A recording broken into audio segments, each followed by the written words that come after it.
Good morning all of you. तो हम start करते हैं पहले एफएलटी से। ठीक है, ये जो एफएलटी है ये है आकर का। ठीक है, इंदौर में जो कोचिंग है उसका एफएलटी है। ठीक है, तो पहला क्वेश्चन स्टार्ट है। महाजनपद काल में किस शासक को काशी दहेज के रूप में प्राप्त हुआ था? तो ये हुआ था बिंबिसार को। ठीक है, दूसरा क्वेश्चन है विष्णु के वराह अवतार का सर्वाधिक प्रचलन किस काल में आरंभ हुआ? तो ये कौन से काल में हुआ था?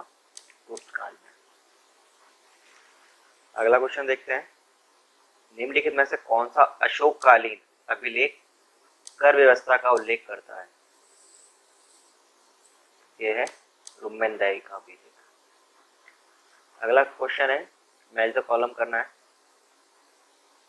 लेखकों और उनकी रचनाओं संबंधित गलत मिलान का चयन करना है। ठीक है, गलत कौन सा है इनमें से?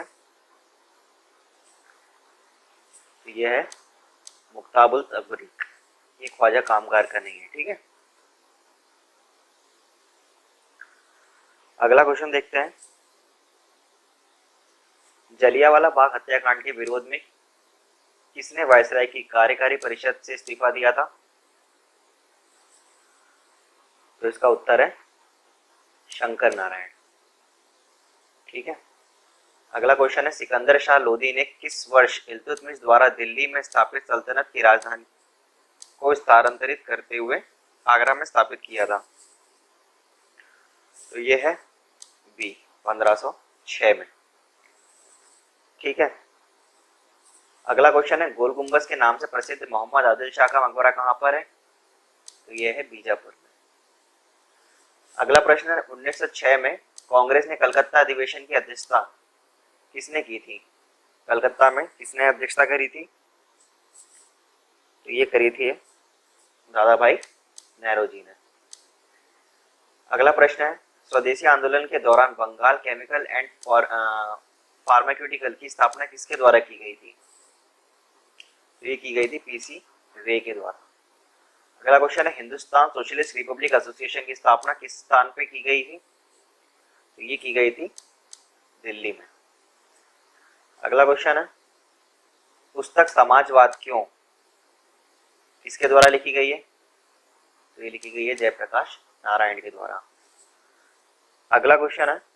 निम्न में से कौन सा किला पत्थरों पर नक्काशी के लिए प्रसिद्ध है? तो ये है अजयगढ़ का किला। अगला प्रश्न देखते हैं। मध्य प्रदेश से प्राप्त किस अभिलेख में गुप्त वंश को घटोत्कच वंश कहा गया है? इसको कहा गया है सुतिया। अगला प्रश्न है। राम के भाई शत्रुघ्न के पुत्र शत्रुघाती ने विदिशा पर शासन किया, उनकी राजधानी का क्या नाम था? तो उनकी राजधानी का नाम क्या था? कुशावती। अगला क्वेश्चन देखते हैं। निम्न में से कौन सा मंदिर खजुराहो में स्थित नहीं है? तो कौन सा नहीं है? तेली का मंदिर। ठीक है, कहां पर है ये? ग्वालियर में। अगला क्वेश्चन देखते हैं। निम्न में से कौन सा पर्व मालवा क्षेत्र में कुंवारी लड़कियों का उत्सव है? तो ये कौन सा है? संजा और मामूलिया। अगला क्वेश्चन है। लहंगी नृत्य किस जनजाति द्वारा किया जाता है? लहंगी नृत्य तो ये किया जाता है सहरिया जनजाति द्वारा।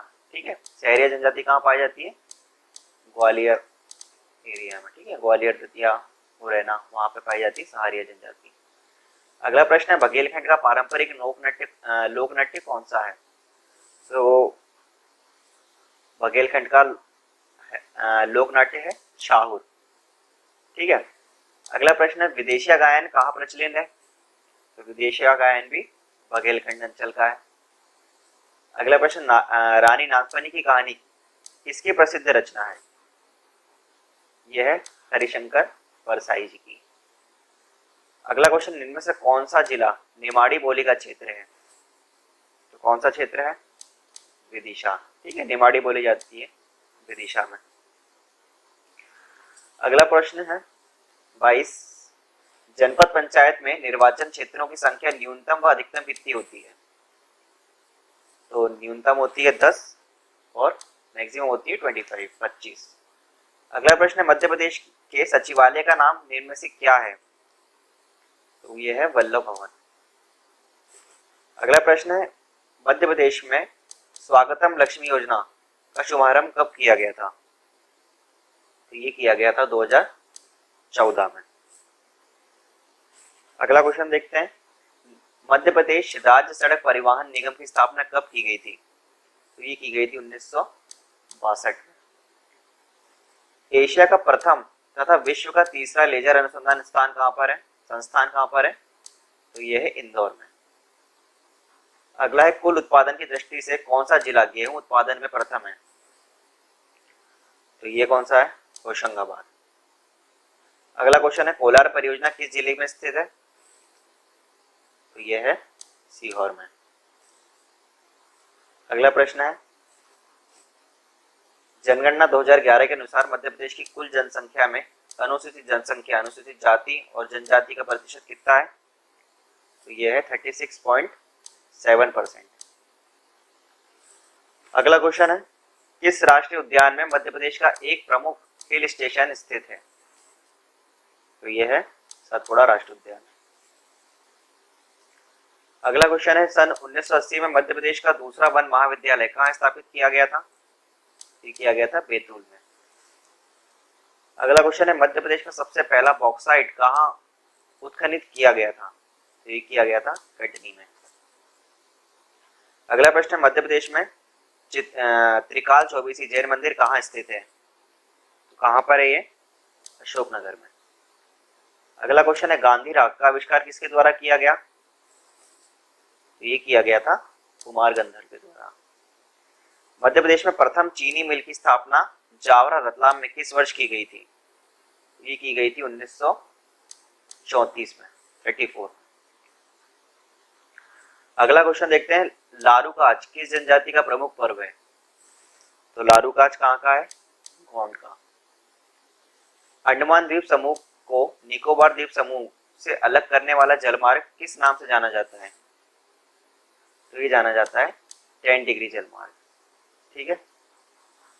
अगला क्वेश्चन देखते हैं, मणिपुर राज्य को नागालैंड राज्य से अलग करने वाली पहाड़ी श्रृंखला को किस नाम से जाना जाता है? तो ये जाना जाता है आपका बेरल पहाड़ी श्रृंखला। अगला क्वेश्चन, निम्न कथनों पर विचार कीजिए। धारवाड़ शैल समूह की चट्टान सबसे पहले बनी हुई अपसादी शैल है। यह समूह मुख्य रूप से आंध्र प्रदेश, मध्य प्रदेश, छत्तीसगढ़ और राजस्थान में फैला है। उपयुक्त में से कौन सा कथन सही है? कौन सा कथन सही है इसमें? केवल पहला कथन सही है। अगला प्रश्न देखते हैं, निम्नलिखित कथनों में के संदर्भ में विचार कीजिए। भारत का दक्षिणतम बिंदु इंदिरा पॉइंट दक्षिणी अंडमान में है। अंडमान निकोबार की राजधानी पोर्ट ब्लेयर दक्षिण अंडमान में है। और बेरन द्वीप जो भारत का एकमात्र सक्रिय ज्वालामुखी है, लक्षद्वीप में स्थित है। तो इसमें कौन सा सही है? केवल एक। ठीक है, ये भी गलत है, ये भी गलत है। अगला क्वेश्चन है, कर्क रेखा निम्नलिखित राज्यों में से किसी से होकर नहीं गुजरती है? ठीक है, तो किससे होकर नहीं गुजरती है? डी, मणिपुर से होकर नहीं गुजरती है। राजस्थान से भी गुजरती है, मिजोरम से भी गुजरती है, त्रिपुरा से भी गुजरती है, मणिपुर से नहीं गुजरती। अगला क्वेश्चन है, भारत में मीठे पानी की सबसे बड़ी झील निम्नलिखित में से कौन सी है? सबसे बड़ी है वूलर झील। ठीक है। अगला क्वेश्चन है, निम्नलिखित में से कौन सी झील कश्मीर में नहीं है? डल झील है, ठीक है, वूलर भी है और गडसर भी है, लोनार झील नहीं। अगला क्वेश्चन है, बांग्लादेश की थलीय सीमा किसके साथ है? तो ये किसके साथ है? भारत और म्यांमार से। निम्नलिखित में से कौन सा भारतीय राज्य कर्क रेखा के उत्तर में स्थित है? तो यह है मणिपुर। अगला क्वेश्चन, निम्नलिखित में से किस भारतीय राज्य की सीमाएं भूटान राष्ट्र के साथ नहीं मिलती हैं? तो यह है आपका मेघालय। निम्नलिखित राज्य में से कौन सा राज्य बांग्लादेश से अपनी सीमा नहीं बनाता है? कौन सा राज्य नहीं बनाता है? नागालैंड। ठीक है। निम्नलिखित में से कौन सबसे नवीन पर्वत श्रेणी है? तो सबसे नवीन कौन सी है? शिवालिक। सबसे पुरानी अरावली। ठीक है। भारतीय प्रायद्वीप की सबसे ऊंची चोटी कौन सी है? तो यह है अनाईमुड़ी। निम्नलिखित में से कौन एक कर्नाटक, केरल एवं तमिलनाडु राज्यों में के मिलन स्थल पर स्थित है? तो ये क्या है? नीलगिरी पहाड़ियां। अगला क्वेश्चन देखते हैं, नीलगिरी पर्वतमाला किस राज्य में स्थित है? तो ये कहां पर है? तमिलनाडु में। अगला क्वेश्चन देखते हैं, वृद्धावस्था में लिखने व पढ़ने हेतु चश्मा ऐनक लगाना पड़ता है क्योंकि नेत्र की समायोजन क्षमता में कमी आ जाती है। ठीक है, ये आंसर होगा इसका। आकाश की नीलिमा का कारण क्या है? तो यह पृथ्वी के वायुमंडल द्वारा अन्य वर्णों की अपेक्षा नीले वर्ण अधिक प्रकीर्णन होना है। ठीक है, अगला क्वेश्चन है 54, बाह्य अंतरिक्ष में स्थित अंतरिक्ष यात्री दिन के समय तारे नहीं देख पाता है, तारों का बिल्कुल भी नहीं देख पाता है, तारों को बिल्कुल भी नहीं देख पाता है, दिन के समय सूर्य के विपरीत दिशा में तारों को देख पाता है, सभी दिशाओं में दिन के समय तारे देख पाता है। तो इसका आंसर यही होगा, डी। अगला क्वेश्चन देखते हैं 55, एक स्थान से दूसरे तक तरंग के गमन में क्या होता है? ऊर्जा का अभिगमन होता है। इनमें से किस समिति का संबंध भारत में गरीबी रेखा निर्धारण से नहीं है? ठीक है, तो नहीं है पूछा है, सुरेश तेंदुलकर का तो था, लकड़वाला का भी था, मनीहास भी था, विजय तेंदुलकर का नहीं है। ठीक है, तो इसका आंसर होगा विजय तेंदुलकर। तारापीन का तेल प्राप्त किया जाता है, कहां से होता है? तो ये है चीड़। औद्योगिक नीति 1991 की विशेषता है क्या है? लाइसेंस प्रणाली की समाप्त करना, एमआरपीटी की जगह सीआईआई लागू करना, फेरा की जगह फेमा को लागू करना है। ठीक है, मतलब उपरोक्त सभी। Ease of doing business report 2020 में भारत का स्थान क्या है? तो ये है 63। बैंकों द्वारा अपनी संपत्तियों को गैर निष्पादनीय घोषित करने हेतु समय अवधि क्या है? तो ये होगी देय तिथि से 60 दिनों तक भुगतान ना होना। निम्नलिखित में से कौन सा प्रपत्र कालाधन बढ़ता है? ये है पी नोट्स। ठीक है, भारत में मुद्रास्फीति को मापने का सूचकांक क्या है? थोक मूल्य सूचकांक। ठीक है, WPI। अधिक आयता किसके कारण होती है? तो ये किसके कारण होती है? STH की अधिकता के कारण। भारत की संविधान सभा ने राष्ट्रीय ध्वज का वर्तमान स्वरूप कब अपनाया था? तो ये अपनाया था 22 जुलाई 1947। ठीक है, 22 जुलाई 1947 को।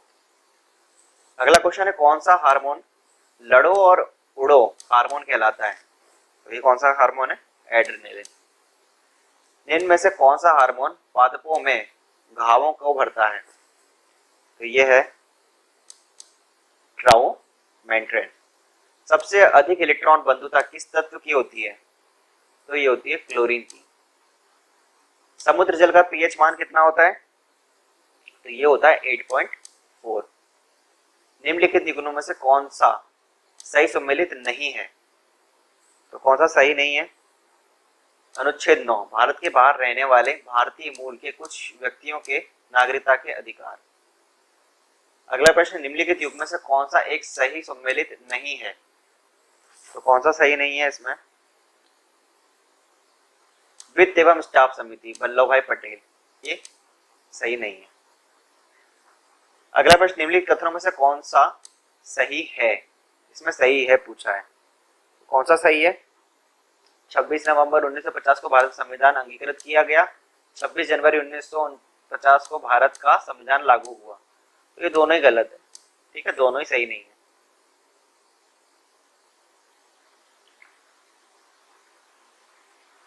ये दोनों ही सही हैं। हाँ ठीक है, सॉरी सही बोल रहे हैं, दोनों ही गलत है। ठीक है, क्योंकि जनवरी यहाँ हो गया तो नवंबर यहाँ हो गया। भारतीय संविधान में 10वीं अनुसूची किस संविधान संशोधन के अंतर्गत शामिल की गई थी? तो ये किससे की गई थी? 52वें संशोधन। कौन सी है ये? Anti defection. नागरिकता संशोधन अधिनियम 2019 के संदर्भ में निम्नलिखित कथनों पर विचार कीजिए। इस अधिनियम में सभी धर्मों के अप्रवासी लोगों को भारतीय नागरिकता प्रदान करने का प्रावधान किया गया है। अधिनियम में प्रावधान है कि केंद्र सरकार कुछ आधारों पर एनआरआई के पंजीकरण को रद्द कर सकती है। तो कौन सा कथन इसमें से सही है? तो इनमें दोनों ही गलत है। ठीक है। अनुच्छेद 3 के अनुसार संवाद विधि द्वारा किसी राज्य का क्षेत्र बढ़ा सकेगी, किसी राज्य का क्षेत्र घटा सकेगी, किसी राज्य की सीमाओं में परिवर्तन कर सकेगी। तो इसमें तीनों ही सही है। ठीक है। अगला प्रश्न है, हाल ही में सुर्खियों में रही south Asia economic focus report किसके द्वारा जारी की गई है? तो ये किसके द्वारा जारी की गई है? विश्व बैंक, वर्ल्ड बैंक के द्वारा। ठीक है। अगला क्वेश्चन है, सीमा सड़क संगठन बॉर्डर रोड ऑर्गेनाइजेशन BRO जो जिसको बोलते हैं का मुख्यालय कहां पर है? यह नई दिल्ली में। ठीक है। द रोड रनर किसकी कृति है? तो यह है बिल गेट्स की। साहित्य अकादमी की स्थापना किस वर्ष की गई थी? तो ये की गई थी 1954 में। यूनेस्को विश्व विरासत सूची में शामिल कैपिटल कॉम्प्लेक्स कहां पर है? तो ये है आपका चंडीगढ़ में। LG और सैमसंग किस देश की मोबाइल कंपनी है? तो यह है कहां की है? दक्षिण कोरिया की। मोबाइल प्रौद्योगिकी 5th जनरेशन में किस तकनीकी का प्रयोग किया जाता है? तो ये किया जाता है आपका BDMA का। ठीक है। एजेंडा 21 का संबंध किस क्षेत्र से है? तो यह है सतत विकास से, सस्टेनेबल डेवलपमेंट से। ठीक है। अगला प्रश्न देखते हैं, निम्नलिखित में सर्वाधिक बृहद आकार के प्रिंट आउट निकालने वाला प्रिंटर कौन सा होता है? तो ये होता है प्लॉटर। वर्तमान में विश्व की सर्वाधिक लंबी दूरी की मार करने वाली मिसाइल किस देश के पास है? तो यह है रूस के पास। अगला क्वेश्चन देखते हैं, विश्व व्यापार संगठन की स्थापना कब की गई थी? WTO की। तो इसकी करी गई थी 1 जनवरी 1900, ठीक है, 95। BRD की भंडारण क्षमता सामान्यतः कितनी होती है? BRD की भंडारण क्षमता, ठीक है, कैपेसिटी कितनी होती है? 25 GB। केन विलियमसन किस देश के क्रिकेटर है? तो यह है न्यूजीलैंड के। माइकल टायसन किस खेल से संबंधित है? तो माइकल टायसन किससे है? बॉक्सिंग से। फ्रेंच ओपन किस प्रकार की सतह पर खेला जाता है? तो ये खेला जाता है रेड क्ले पे। निम्नलिखित में से कौन सा संगठन न्यूक्लियर वेपन्स व न्यूक्लियर तकनीक से संबंधित नहीं है? तो यह है ऑस्ट्रेलियाई ग्रुप। तानिया सचदेव किस खेल की खिलाड़ी है? तो तानिया सचदेव क्या खेलती हैं? शतरंज, ठीक है, चेस। अगला क्वेश्चन देखते हैं, लॉन टेनिस में सर्वाधिक ग्रैंड स्लैम टूर्नामेंट किस पुरुष खिलाड़ी ने जीते हैं? तो ये जीते हैं रॉजर फेडरर ने। अगला क्वेश्चन है, CK नायडू एवं VK नायडू प्रतियोगिताएं किस खेल से संबंधित हैं? तो यह है क्रिकेट से। बोनस लाइन एवं रेड किस खेल से संबंधित है? तो यह है कबड्डी से। ग्राफिकल यूजर इंटरफेस का प्रारंभ कंप्यूटर की किस पीढ़ी में किया गया था? ये कब किया गया था? चतुर्थ पीढ़ी में, 4th जनरेशन। संयुक्त राष्ट्र बाल कोष का मुख्यालय कहां स्थित है? तो यह है न्यूयॉर्क में। अगला क्वेश्चन है, कंप्यूटर का सर्वाधिक महत्वपूर्ण बोर्ड कौन सा होता है? तो सर्वाधिक महत्वपूर्ण बोर्ड क्या होता है? मदरबोर्ड। KGB किस देश की गुप्तचर एजेंसी है? तो यह है रूस की। भारत की ओर से ओलंपिक में भाग ले चुकी बलबीर सिंह किस खेल के प्रसिद्ध खिलाड़ी हैं? तो ये है आपके हॉकी के। लास्ट क्वेश्चन है, हार्ड डिस्क में डेटा स्टोर करने की सबसे छोटी इकाई निम्नलिखित में से कौन सी होती है? तो ये होती है आपकी सेक्टर। ठीक है, तो 100 क्वेश्चन कंप्लीट हो गए। अब अपना स्कोर आप चेक कर लीजिए। ठीक है, और अगर वीडियो अच्छा लगता है तो लाइक करिए और सब्सक्राइब करिए। ठीक है, ओके, थैंक यू।